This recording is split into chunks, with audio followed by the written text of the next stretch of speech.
Assalamualaikum warahmatullahi wabarakatuh. Salam sejahtera bagi kita sekalian. Perkenalkan, nama saya Krismesi Pagiu, SEMM. Saya adalah salah satu dosen pada program studi manajemen Fakultas Ekonomi Universitas Kristen Indonesia Toraja. Saya mengajar mata kuliah statistika. Mata kuliah ini memiliki bobot 4 SKS. Adapun prasyarat mata kuliah ini adalah matematika, ekonomi, dan bisnis. Pada saat ini saya akan menjelaskan deskripsi mata kuliah, capaian pembelajaran, dan teknik pengajaran dalam perkuliahan statistika. Statistika merupakan mata kuliah yang membahas tentang pengertian dan jenis statistika, konsep dasar statistik, teknik dasar dalam penyajian dan pengolahan data secara kuantitatif, serta menganalisis hasil dalam pengujian hipotesis regresi dan korelasi suatu data. Adapun capaian pembelajaran yang diharapkan pada mata kuliah ini adalah: pertama, mahasiswa diharapkan mampu mengetahui dan menguasai ruang lingkup statistika. Yang kedua, mahasiswa diharapkan mampu menganalisis ukuran pemusatan dan penyimpangan data.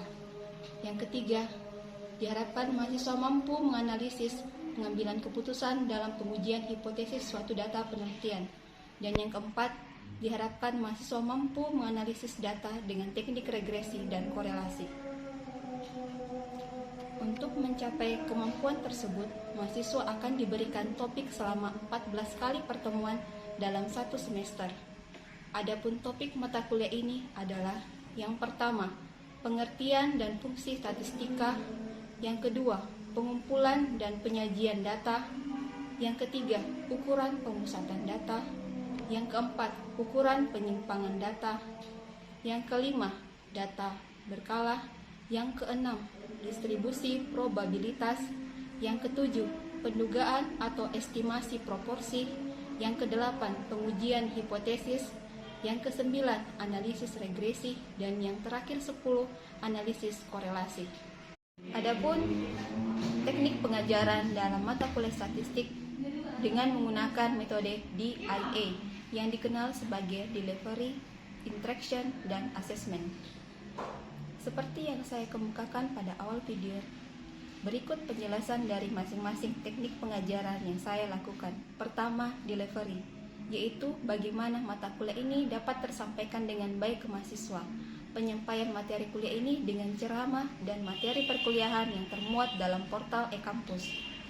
Dalam perkuliahan ini, saya menggunakan beberapa buku textbook wajib, diantaranya: pertama, buku Lin dan M. Wheaton yang berjudul Teknik-Teknik Statistika dalam Bisnis dan Ekonomi. Yang kedua, buku karangan Supranto yang berjudul Statistik Teori dan Aplikasi. Serta yang ketiga, buku karangan Suharyadi dan Purwanto yang berjudul Statistika untuk Ekonomi dan Keuangan Modern. Langkah yang kedua dalam delivery, saya melakukan pembahasan studi kasus dan soal latihan. Pada kegiatan ini, mahasiswa dapat maju menyelesaikan soal dan dapat menjawab soal dengan benar. Mahasiswa yang dapat menjawab soal dengan benar diberikan poin tambahan, sehingga mahasiswa termotivasi dalam proses perkuliahan. Teknik pengajaran yang kedua dengan menggunakan metode interaction. Dalam proses ini diadakan tanya jawab pada akhir sesi perkuliahan serta memberikan diskusi di tengah penyampaian materi. Interaksi dengan mahasiswa dilakukan dengan media pembelajaran e-kampus UKI Toraja dan menggunakan WA Group yang digunakan untuk diskusi tentang materi dan kendala yang dihadapi mahasiswa selama proses perkuliahan. Yang ketiga, asesmen. Adapun indikator penilaian pada poin asesmen telah dikemukakan saat kontrak kuliah pada awal perkuliahan, meliputi kehadiran 10%, tugas 14%, partisipasi kelas 16%, ujian tengah semester 25%, dan ujian akhir semester 35%. Untuk penilaian partisipasi kelas berdasarkan observasi dan interaksi mahasiswa dalam menjawab dan menganalisis pertanyaan yang diberikan. Pemberian kuis dilaksanakan untuk mengukur tingkat pemahaman mahasiswa terhadap materi yang diberikan. Berikut ini saya tampilkan cuplikan video pengajaran mata kuliah saya, yaitu statistik yang dilakukan secara offline. Jadi hari ini untuk mata kuliah statistik kita akan membahas salah satu materi yang Ibu sudah janjikan minggu lalu. Materi kita hari ini yaitu regresi linear sederhana. Nah, ini analisis regresi ini dipakai untuk mengukur dua hubungan statistik yang terjadi antara dua variabel atau D. Nah, dalam statistik itu ada namanya variabel bebas sama variabel apa tadi? Variabel bebas sama variabel berikat. Nah, kalau variabel bebas itu variabel apa? X. Biaya diramalkan atau menentukan. Nah, ada lagi satu variabel namanya variabel berikat. Biaya bergantung pada variabel. Variabel bebas itu simbolnya kalau dalam statistik adalah variabel X, sedangkan variabel dependen variabel Y. Oke, lanjut. Kalau dua hubungan variabel dalam statistik itu ada tiga hubungannya. Ada hubungan yang searah, apalagi negatif, dan tidak ada hubungan. Kita lihat pertama yang searah. Jika variabel X meningkat, variabel juga Y akan meningkat. Contohnya, pengaruh penghasilan terhadap pengeluaran konsumsi masyarakat. Menurut kalian yang mana variabel independennya ini? Penghasilan termasuk variabel independen. Ya, variabel independen.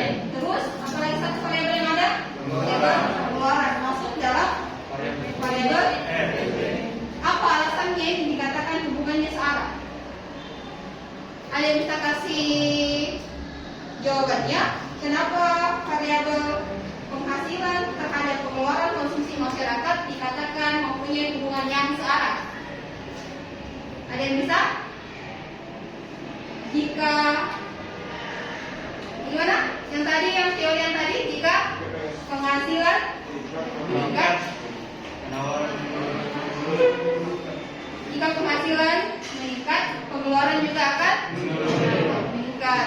Jika penghasilan masyarakat menurun, maka pengeluaran juga akan menurun. Oke, sekarang masuk di yang kedua, hubungannya bersifat berbalikan atau negatif.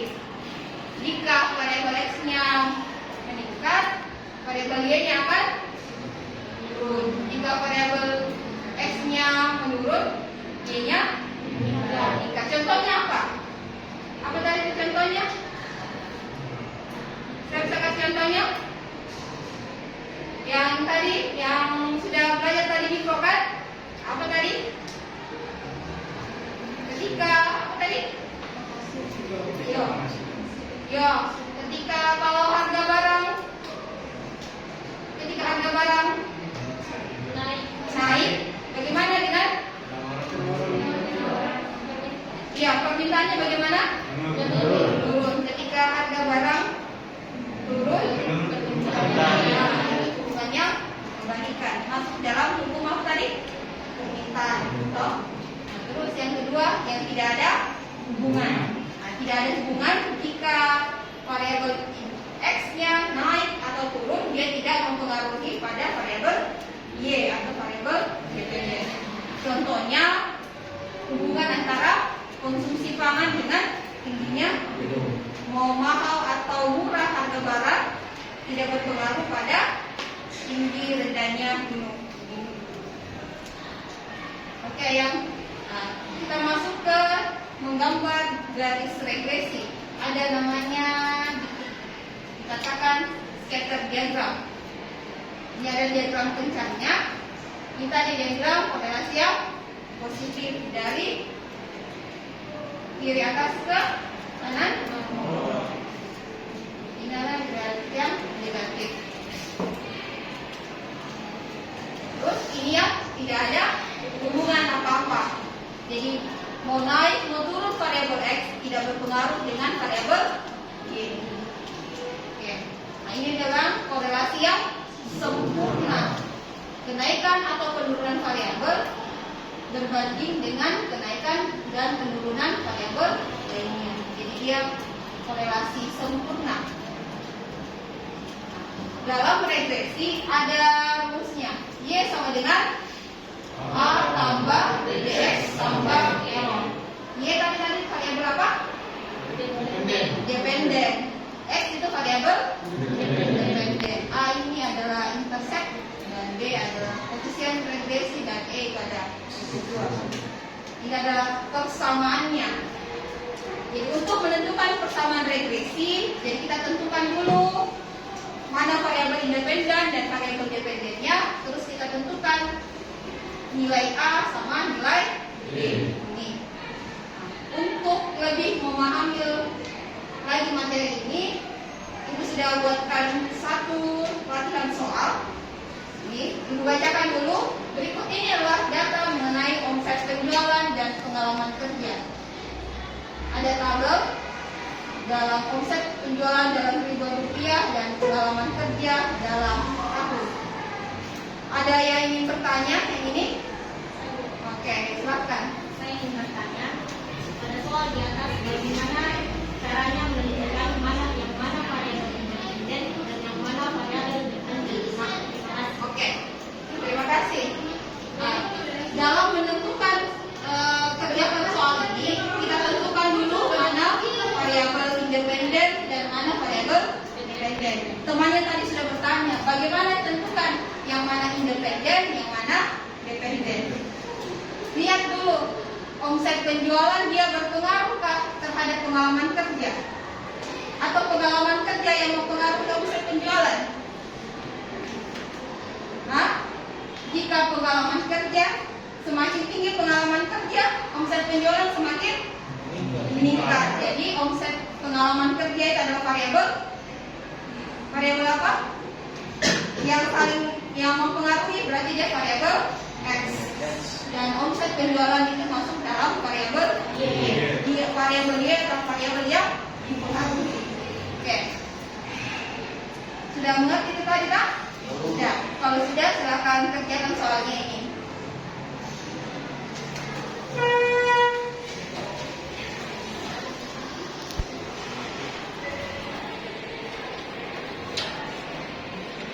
Silakan kerjakan soal ini. Dan Ibu tadi sudah tentukan yang mana variabel independen dan mana variabel dependen.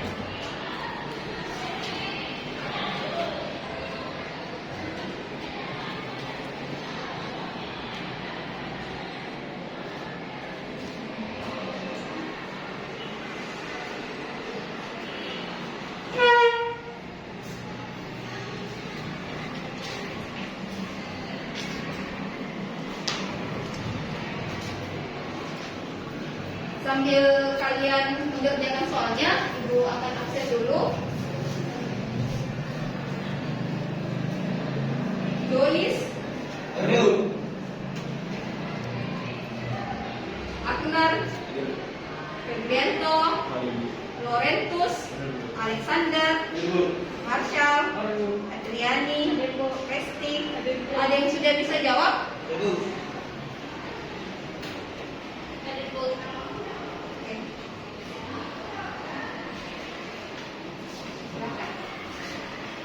Bagian A.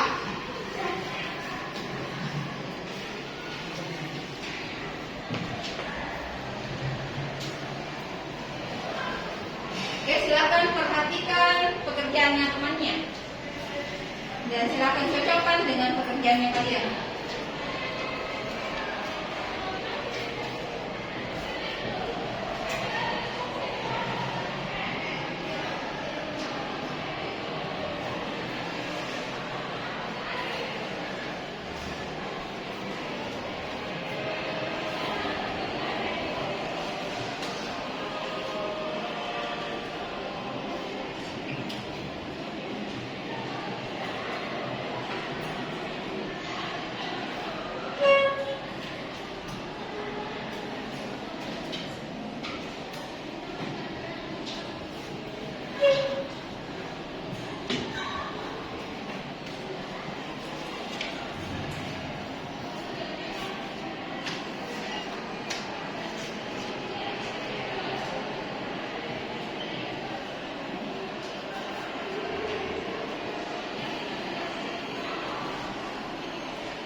sudah dapat A? Oke, silakan cari untuk nilai B-nya.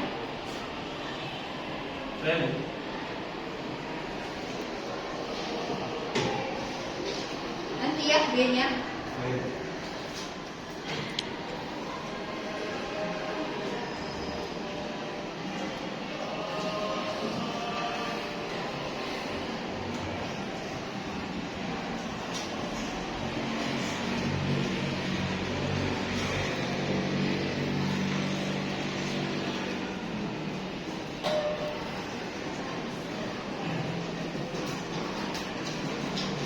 Oke, ya nilai N-nya berapa? Berapa respondennya ini? Ada berapa kotak bawahnya ini? Ada berapa? 3, 4, 5, jadi ada 8. Jadi nilai N-nya itu 8. Terus kita lihat lagi nilai sigma X-nya.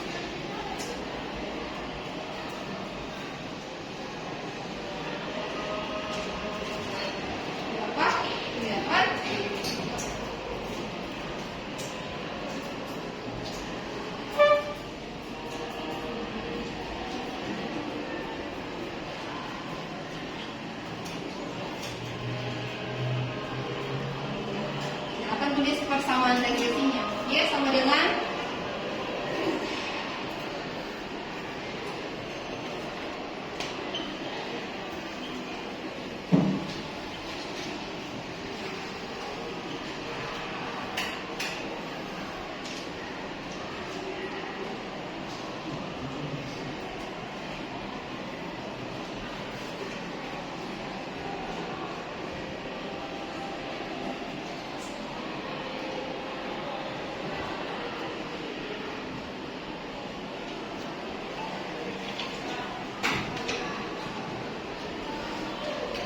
Oke, terima kasih. Jadi hasil pekerjaan temannya kita lihat nilai A-nya itu dia dapat 3, berapa nih? 25 dan nilai B-nya 1,25. Jadi persamaan regresinya Y sama dengan A tambah X sama dengan 3,25 tambah 1,25 X. Oke, sudah mengerti itu? Sudah. Lanjut bagian B. Kalau sudah menentukan persamaan regresinya, kita interpretasikan nilainya. Siapa tadi yang bisa jelaskan arti persamaan regresinya? Ya, silahkan. Arti persamaannya adalah nilai A sama dengan 3,25. Jika tidak ada pengalaman kerja, maka omset penjualan adalah 3,25. Nilai B sama dengan 1,25. Nilai B bertanda positif. Apabila pengalaman kerja meningkat 1 satuan, maka omset penjualan meningkat 1,25 satuan, dan apabila pengalaman kerja menurun 1 satuan, maka omset penjualan menurun 1,25 satuan. Ya. Jawabannya sudah benar. Jadi itulah arti persamaan regresi linearnya hari ini. Jadi untuk pertemuan minggu depan, karena hari ini kita membahas regresi linear sederhana, jadi minggu depan kita akan membahas kembali regresi linear berganda yang menggunakan lebih dari satu variabel X atau lebih dari satu variabel Y. Untuk lebih memahami lagi materi ini, Ibu sudah siapkan tugas yang sudah Ibu kirim ke portal e-kampus. Silakan kalian cek tugasnya dan kirim sesuai deadline waktu yang telah ditentukan. Oke? Masih ada lagi pertanyaan? Sudah jelas untuk materi ini? Oke. Sampai di sini dulu materinya. Kita akan lanjutkan lagi minggu depan. Terima kasih atas perhatiannya. Selamat siang. Deskripsi singkat dari saya semoga dapat memberikan gambaran mengenai kegiatan pendidikan dan pengajaran yang saya lakukan pada mata kuliah statistika. Semoga video ini bermanfaat bagi kita sekalian. Terima kasih. Wassalam.